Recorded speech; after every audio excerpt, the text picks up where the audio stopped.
Hello friend, welcome in this class इंसानस pro biology. जैसा कि मैंने कहा था कि बहुत ही जल्दी हम टिफर 2024 को टारगेट करने वाले हैं।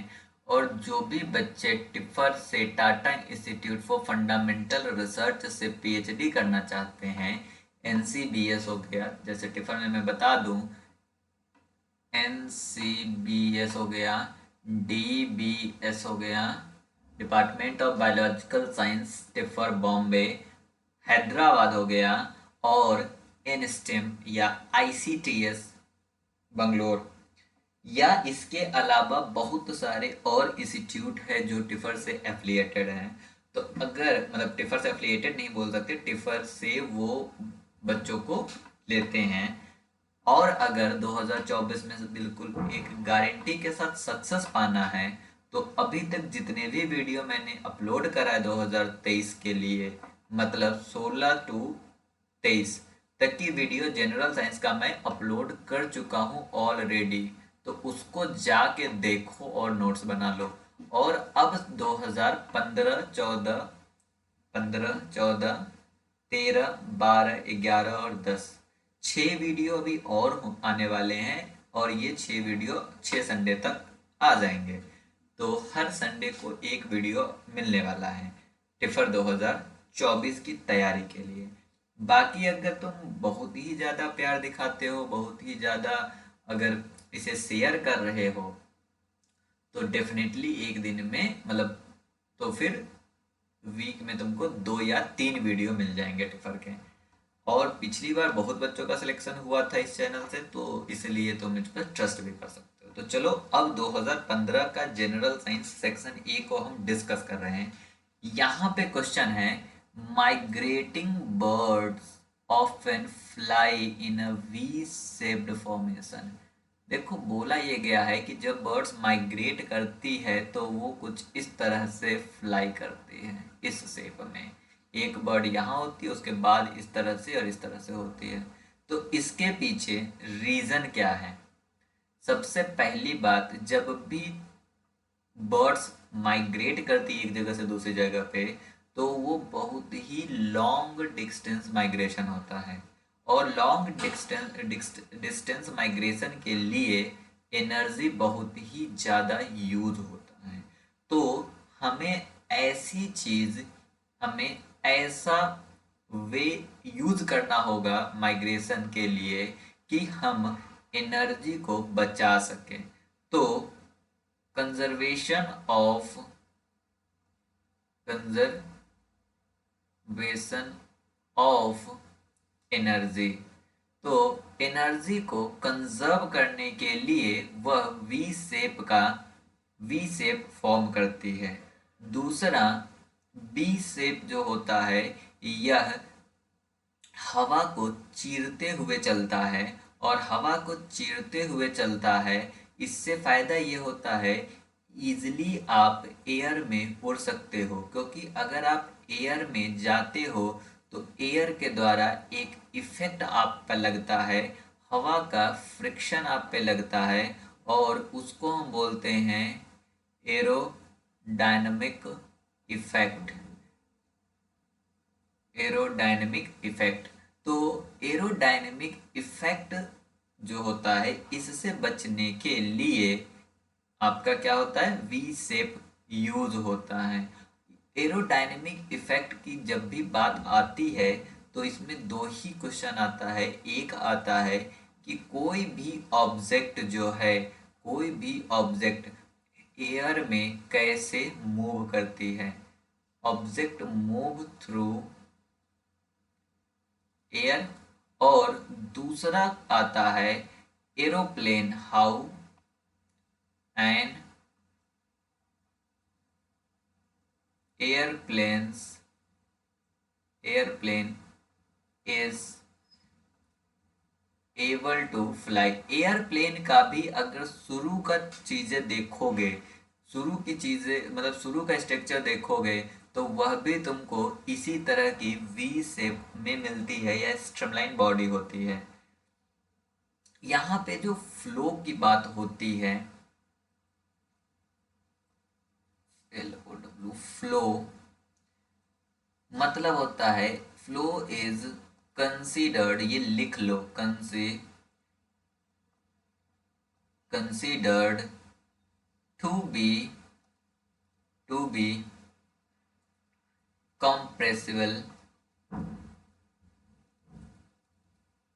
compressible if the density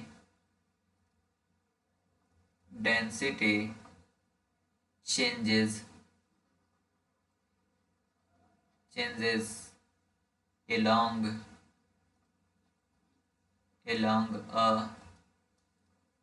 a streamline body।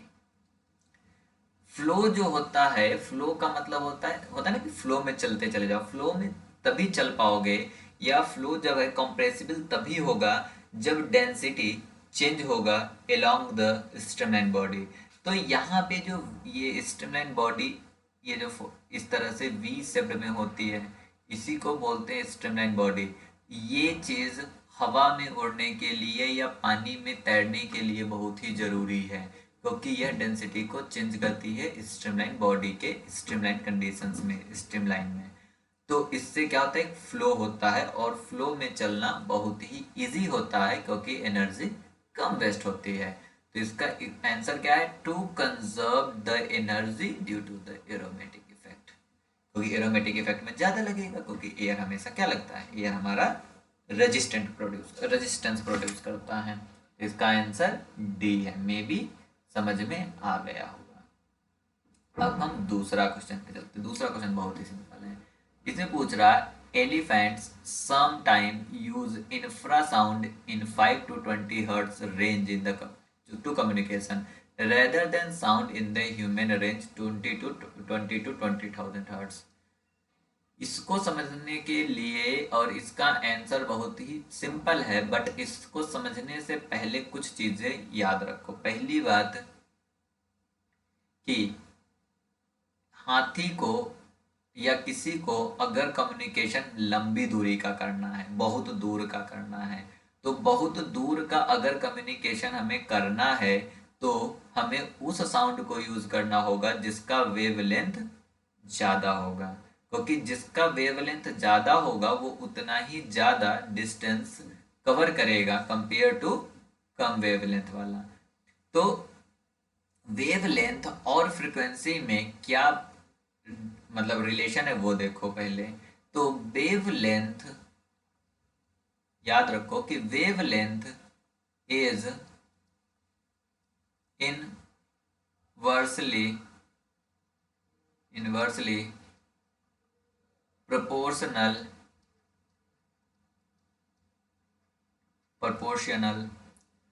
to the frequency। अगर फ्रीक्वेंसी ज्यादा है तो वेवलेंथ कम होगा। इस लाइन को से यहाँ पे समझो, ह्यूमन जिस रेंज को यूज करता है उसकी फ्रीक्वेंसी ज्यादा है, मतलब कम वेवलेंथ वाली मतलब साउंड यूज कर रहा है। बट यहाँ पे क्या है कि फ्रीक्वेंसी कम है, मतलब इंफ्रा की वेवलेंथ क्या होगा, लॉन्गर होगा। और अगर वेवलेंथ लॉन्गर होगा तो लॉन्गर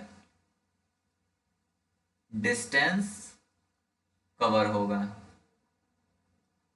डिस्टेंस रेंज कवर होगा।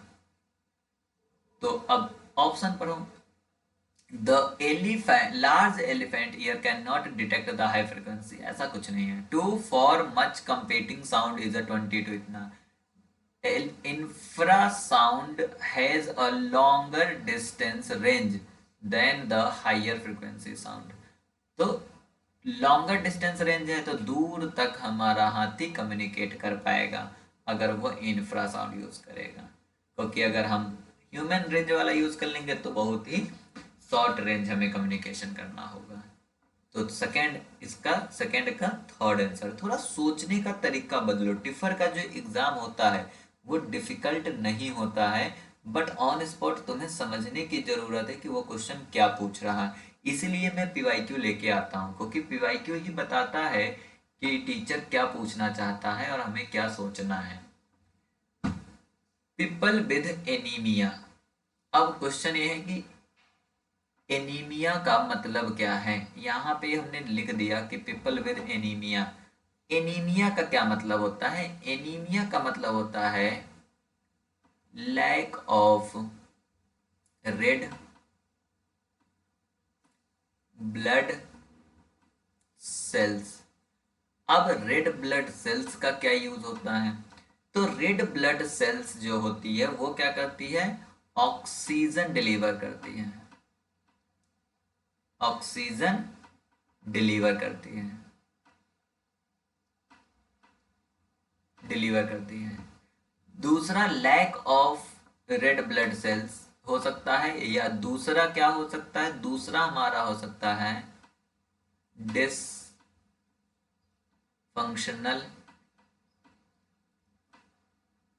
Dysfunctional red blood sales in the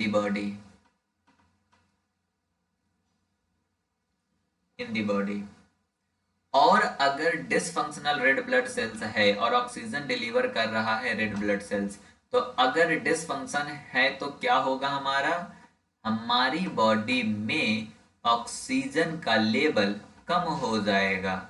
इसका क्या कॉज होगा? रिड्यूस्ड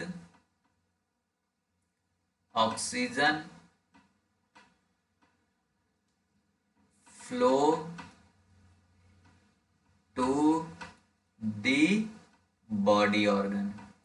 अब हमें ये बताओ कि जब हमारे बॉडी के अंदर ऑक्सीजन ही कम होगा तो हम धीरे धीरे मर जाएंगे, और अगर हमारी बॉडी के अंदर ऑक्सीजन कम है तो हमें ज्यादा सांस लेना पड़ेगा।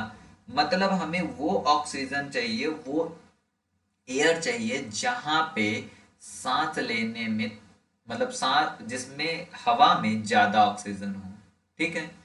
अगर हम लेह की बात करें, या लासा की बात करें, या ला प्लाजा बोलीविया की बात करें, ये तीनों पहाड़ी इलाका है, और माउंटेन एरिया में ऑक्सीजन प्रेशर, ऑक्सीजन जो होता है, ऑक्सीजन का पार्शियल प्रेशर कम होता है।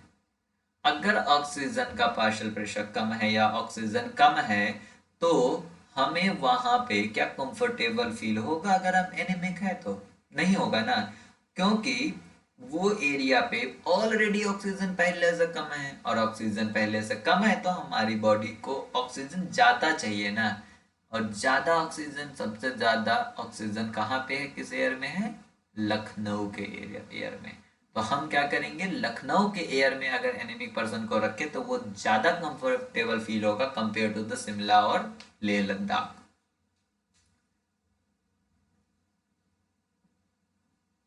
चलो, the 50 rabbits forms an isolated forest patch were captured, marked with special tag and released. The next day, 60 rabbits were captured and 10 of these were found to have a tag. What assumption do you need to make a estimate to the number of rabbit in the forest from these data? ठीक है। यहाँ पे थोड़ा समझना है, और इस पे बहुत बार क्वेश्चन पूछा भी गया है, तो एक चीज समझ लो कि जो ये प्रोसेस है, जिस प्रोसेस को यहाँ पे यूज किया गया है, उस प्रोसेस को हम बोलते हैं mark release, mark release, recapture,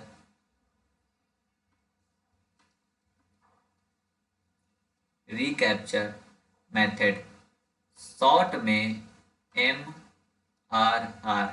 mark release recapture method का जो फार्मूला है उस फार्मूले को सबसे पहले जिस बंदे ने दिया था उससे वो उस बंदे का नाम है पीटरसन लिनकॉल, जिस कारण से इसके फार्मूले को हम बोलते हैं Lincoln Petersen index. Lincoln Petersen index. और जो फार्मूला है वो होता है m/n इक्वल टू r/c, जहां पे n जो है वो टोटल नंबर ऑफ पॉपुलेशन है, तो n इक्वल टू होगा m into C by R. n जो है वो क्या होता है हमारा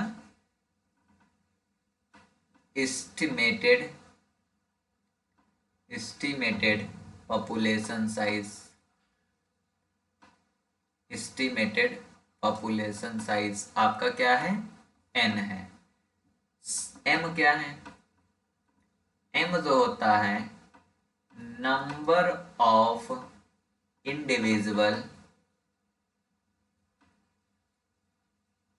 नंबर ऑफ इंडिविजुअल्स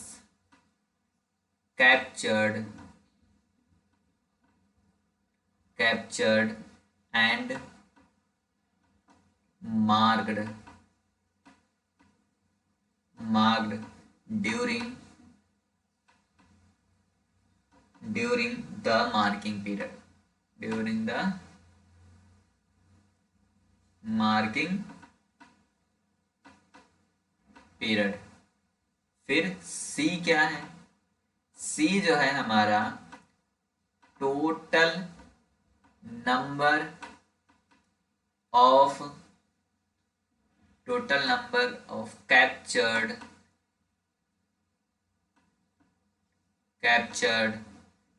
इंक्लूडिंग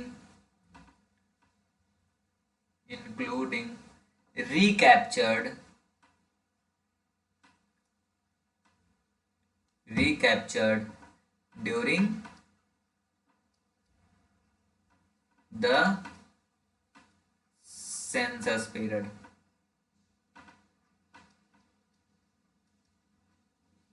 और R क्या है, R है आपका नंबर ऑफ रिकैप्चर्स,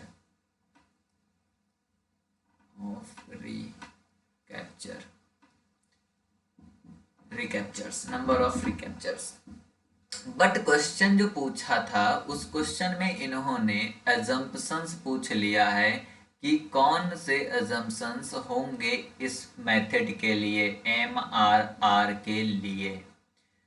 तो पहला लाइन हम पढ़ते हैं, वो बोल रहा है all rabbit are equally likely to get captured.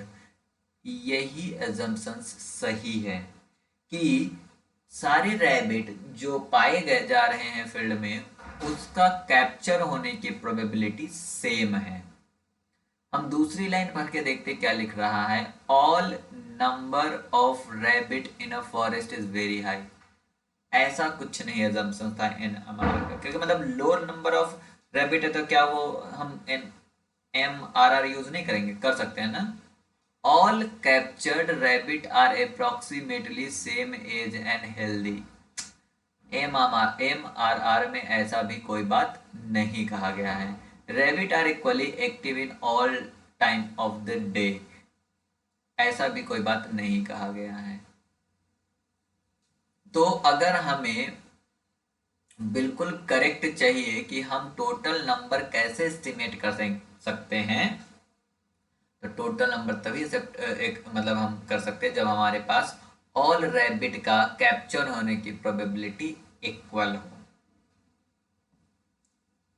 अगर वीडियो समझ में आ रहा है तो चैनल को सब्सक्राइब करके बेल आइकन को हिट करके वीडियो को लाइक कर दो, क्योंकि लाइक करोगे तो हमें भी मोटिवेशन मिलेगा, हम और ज़्यादा वीडियो बनाएंगे, तुम्हारा सिलेक्शन होने के चांसेस और ज़्यादा बढ़ेगा। आओ इसको पढ़ते हैं। A medical test for some condition has a false positive rate। यहाँ देख लो क्या लिखा है, false positive rate, false positive rate 0.1%। ठीक है, फॉल्स पॉजिटिव रेट 0.1% और फॉल्स निगेटिव रेट 0.1 है। फॉल्स निगेटिव रेट 0.1% है। कंडीशन इज प्रेजेंट इन 0.1% और कंडीशंस कितने में है? पूरे पॉपुलेशन के कंडीशन 0.1% में है। तो हमें बताना है कि what is the probability that a randomly tested individual who test actually has a disease, ये हमें बताना है। अब हम तुम्हें बताएं कि जब भी प्रोबेबिलिटी पढ़ाई करे होगे लाइफ में 12th में, तो एक लॉ था जिसे हम बोलते, एक थ्योरम था जिसे हम बोलते हैं Bayes theorem. Bayes theorem,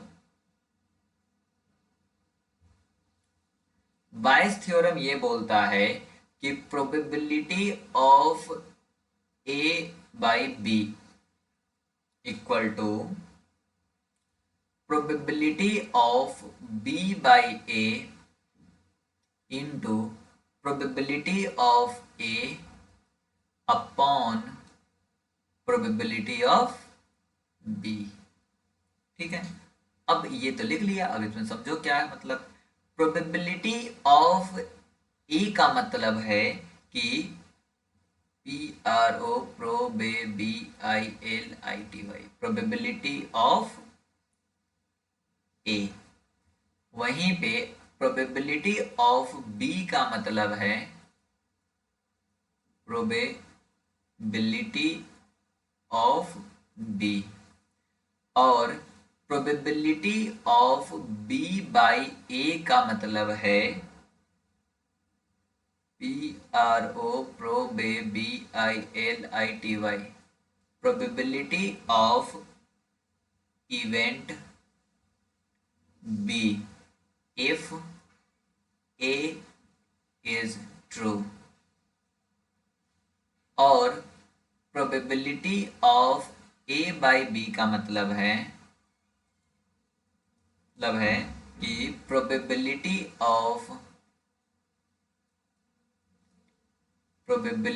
of event A if B false.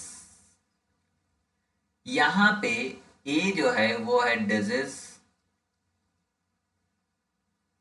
और यहां पे है बी क्या है आपका, नॉन डिजीज या नो डिजीज। आपको बताना है probability of the randomly tested individual who have test actually has a disease. Means आपको क्या बताना है कि probability of disease upon positive, मतलब पॉजिटिव भी है और वो डिजीज भी है, ये आपको बताना है। देखो बायस थ्योरम इस तरह से होता है। नहीं समझ में आ रहा तो डेफिनेटली मैं एक बात बता दूं, जैसे मैं सॉल्व कर रहा हूं वैसे सॉल्व करो और ये हैबिट डाल लो। इस तरह के क्वेश्चंस ICMR में भी पूछे जाते हैं और बहुत जगह पूछे जाते हैं बायस थ्योरम से रिलेटेड। तो ये ऐसे हैबिट डालो कि इसको हम सॉल्व करते कैसे हैं। तो जब ऐसा कंडीशन होता है तो सबसे पहले हम अज्यूम कर लेते हैं कि एक पॉपुलेशन है जिसमें टोटल पॉपुलेशन जो होगा, टोटल पॉपुलेशन हमारा, हमने यहाँ पे अज्यूम किया कि 1 2 3 10 लाख है।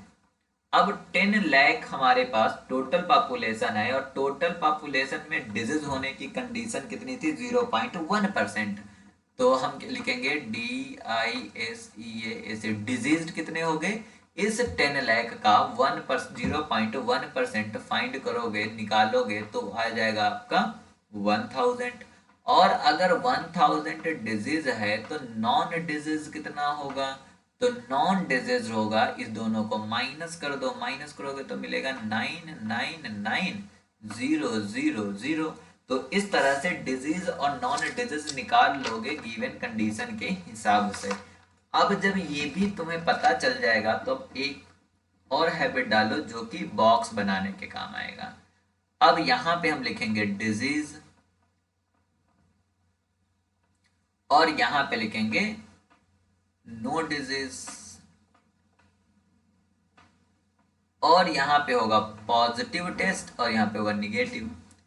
अब डिजीज कितने हैं, इतने हैं 100, लेकिन नॉन डिजीज में फॉल्स निगेटिव टेस्ट कितना है। मतलब क्या है कि ये तो डिजीज है पर डिजीज फॉल्स निगेटिव रेट कितना है। फॉल्स निगेटिव मतलब जिसके पास डिजीज नहीं है बट वो हमें शो हो रहा है। तो जिसके पास डिजीज नहीं है और हमें शो हो रहा है वो रेट है 0.1%। मतलब इसका निकालोगे 0.1/100। तो इसका मतलब फॉल्स निगेटिव में आएगा आपका 0.999, मतलब टोटल आपका आएगा 999। उसी तरह यहाँ पे नॉन डिजीज कितना था 999000। इसमें भी जो मतलब पॉजिटिव होने के पास है वो भी 0.1 है। मतलब यहाँ पे भी आपका इससे पहले 1 2 3 001 means 999।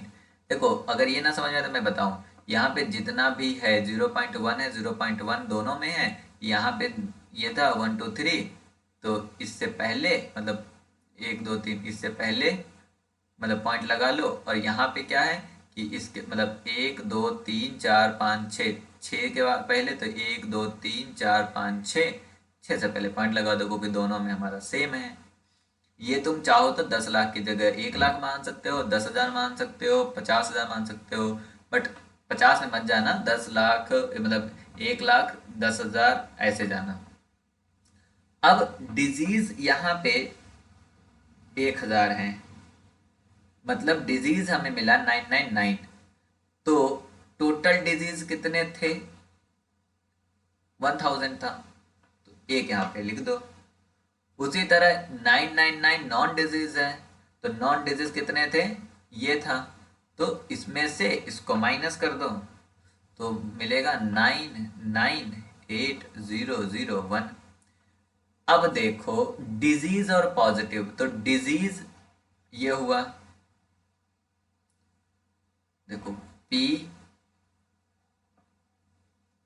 Disease upon positive equal to disease हो गया 999 और पॉजिटिव हो गया ये 999 प्लस ये भी तो पॉजिटिव ही शो होगा ना, मतलब है नहीं डिजीज पर शो तो पॉजिटिव ही होगा 999। अभी ऊपर हो गया 999 अपॉन 2 इंटू 999, इससे ये डिवाइड कर दोगे आएगा 1/2, 1/2 का होता है 0.5। तो 0.5 जो है तुम्हारा यहाँ पे बी ऑप्शन है, तो ये करेक्ट आंसर होगा। जाओ बायस रूल एक बार पढ़ लो जाके अगर नहीं समझ में आया तो। यहाँ पे इस क्वेश्चन को देखो कितना है, we are giving a random sample of 5000 diastole blood pressure measurement. Suppose the 99% confidence interval for the blood pressure is found to 68 to 73 mmHg। How it is related to the 95 confidence interval. इन्हें कहानी पूरा दिया है but यहाँ पे मतलब सिर्फ 95% और 99% कॉन्फिडेंस इंटरवल सही है। तो अगर हमें कॉन्फिडेंस इंटरवल समझ में आ जाए तो हम बहुत ही इजीली इसको बता देंगे। और ये एमसी मतलब ये वाइवा में भी पूछा जाता है, तो इसलिए इसको समझ लो कि कॉन्फिडेंस इंटरवल होता क्या है। तो confidence interval is a range of values we are surely या fairly sure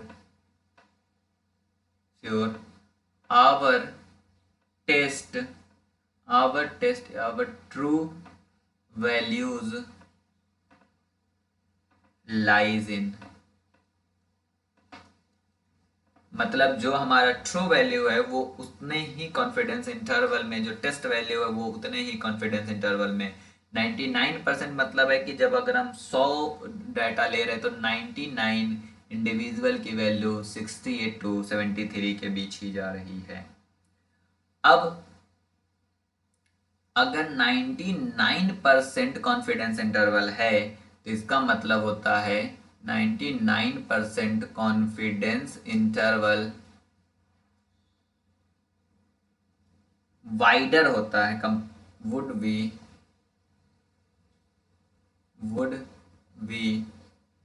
वाइडर देन याद कर लो ये 95% कॉन्फिडेंस इंटरवल। बाकी बायोस्टैट्स की वीडियो मेरे ही चैनल पे पड़ा हुआ है, जाके देख सकते हो। वहां पे मैम ने बहुत ही अच्छे से कॉन्फिडेंस इंटरवल डिस्कस करा था। और अगर 99% वाइडर है तो हम इसको क्या बोल सकते हैं कि 95% नैरोअर होगा। अगर उल्टा बोलेंगे तो आओ हम अब क्वेश्चन पढ़ते हैं, मतलब ऑप्शन पढ़ते हैं। अ 95% interval will be wider than 99 नहीं, 95% नहीं 99% वाइडर है, तो ये तो होगा नहीं आंसर। दूसरा 95% will be narrower than a 99%, yes that is the correct answer. पर बाकी भी क्रॉस चेक कर लो। 95 and 99 interval will be same नहीं होगा। This can not be determine for the given information, ऐसा कुछ नहीं है, आराम से डिटरमाइन कर सकते थे। ये भी नहीं हो सकता, ये भी नहीं हो सकता, तो एक ही ऑप्शन बचा ये, तो बहुत ही आराम से इसको सोल्व कर सकते थे। चलो अभी क्वेश्चन नंबर 7 देखते हैं। क्वेश्चन नंबर 7 बोल रहा, as you increase the n number of measurements in an experiment which quantity do you expect to decrease. अब अगर हम नंबर ऑफ मेजरमेंट इंक्रीज करेंगे तो डेफिनेटली मीन जो है वो इंक्रीज होगा, करेक्ट। मतलब ये तो हो नहीं सकता। अब हमें ये पता चल जाए कि स्टैंडर्ड डेविएशन और स्टैंडर्ड एरर में क्या डिफरेंस है तो हमें इसका आंसर मिल जाएगा। तो इसको समझने से पहले अगर हम बात करें कि स्टैंडर्ड एरर क्या होता है, STAN standard error of the mean is how different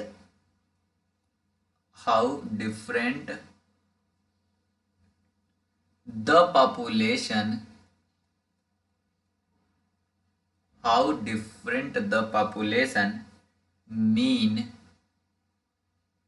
is likely to be from a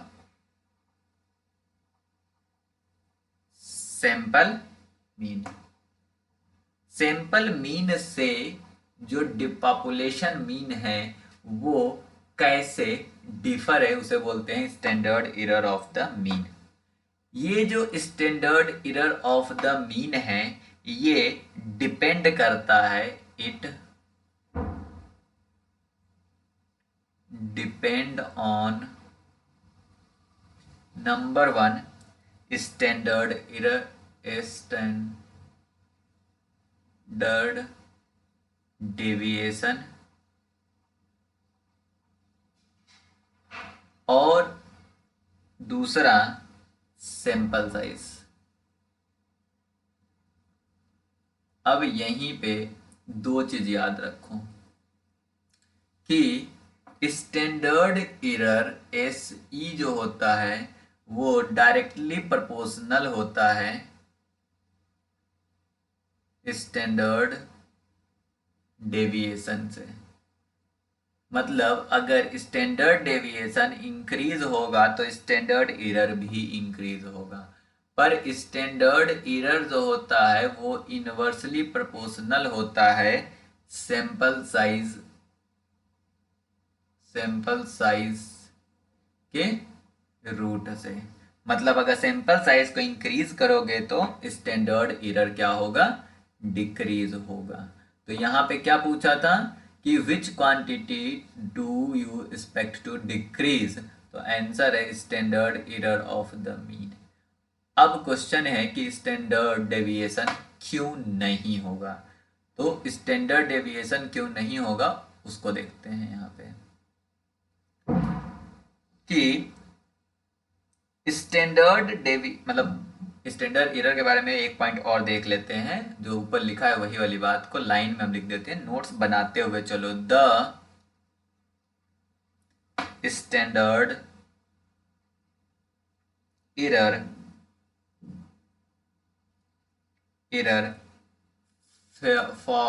fails as the sample size increase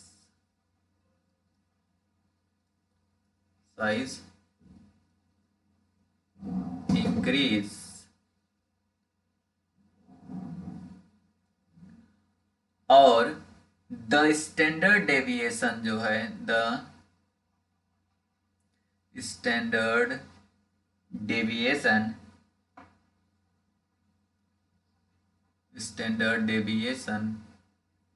will not tend to change as we increase the size of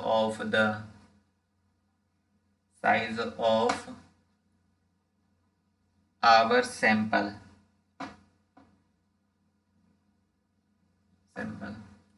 तो चूंकि standard deviation sample size पे depend नहीं करता, इसलिए standard deviation होगा नहीं। Standard deviation नहीं होता, यह भी एलिमिनेट हो जाता है, यह भी एलिमिनेट हो जाता है, यह भी एलिमिनेट हो जाता है। तो only third is the correct answer for this question.